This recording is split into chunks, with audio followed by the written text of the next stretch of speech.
What's going on, everybody? Rob here today with a little video on the Right to Work Act. You know, this Right to Work Act is driving me really insane.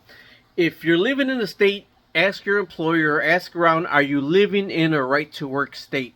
And if you are, this is for you. Because we live right on the state line of Illinois, Indiana. We actually live in Chicago, but on the Indiana state line. And in a lot of the news recently in Indiana, their newspaper excerpts and all that, is like they're desperately seeking people to work for them. There's a lot of people that are not working in the state of Indiana. And this is what I'm talking about on the right to work right now. Because in the right to work, they only have to go off of the federal minimum wage, which is $7.25 an hour. Yes, the federal minimum wage is $7.25 an hour. And that nobody can live off of $7.25 an hour. So it's completely insane for the federal government to say that's the minimum wage. Now, if you're a tipped employee, if you're working like a waitress or a bartender or whatever, you're a tipped employee, the federal minimum wage is $2.13 an hour. Right around there, $2.13 an hour. That is the federal minimum wage. And a lot of these right-to-work states, it sounds good, right? Hey, I'm moving to a right-to-work state. The right to work is basically saying that you don't have to be in a union. But federal law, anyways, says you don't have to be in a union.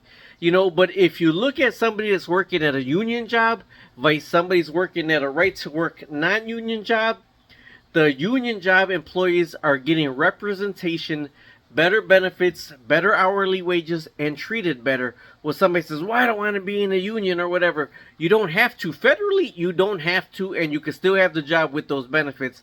But the more, I guarantee you, the employer is going to know you're not in a union, and they're going to treat you different against the people that are protected in the union. A lot of it is also your work ethic. Yeah, they say, well, I got a good work ethic, well, I don't need a union. But the benefits that come along with the bargaining and the contracts and all that, the money is there for a lot of these corporations to pay that union wage. Now, with Chicago and Indiana, wise, Indiana is having problems keeping people employed, Northwest Indiana, because we live on the Illinois-Indiana state line. So Illinois minimum wage, the minimum wage in Illinois is $13 an hour. $13 an hour minimum wage.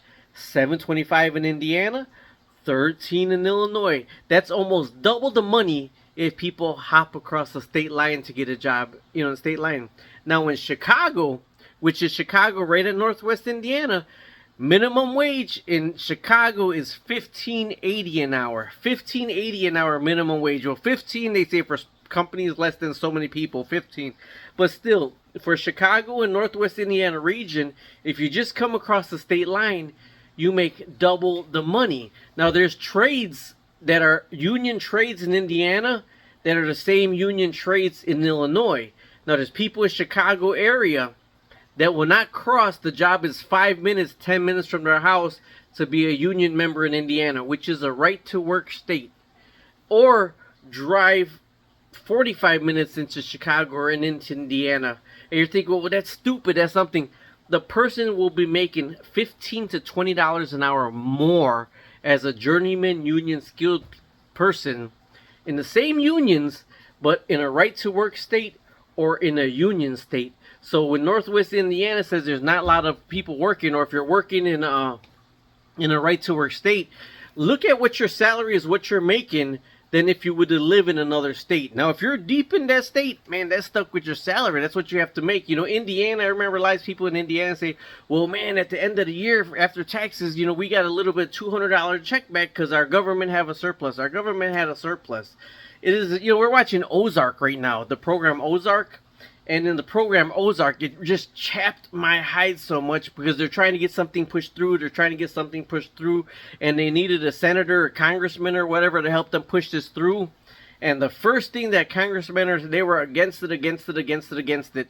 He says, I'll help you get this license if you guarantee it will not be union and it's going to push for right to work. And it's like, you know, all the benefits and all the states that have right to work, the people have a harder time of existence, a harder time of living, worse benefits. The only people that really benefit on the right to work is the companies, the corporations. They're the ones that benefit. They could pay the lower wage. They could pay the less benefits. So don't let that phrase and that bill and that everything that was passed dupe you, really dupe you into saying that, hey, this is a right to work state, so we're right to work. No, it's just saying that you don't have to be in the union. If you don't want to be in the union, you don't have to be in the union.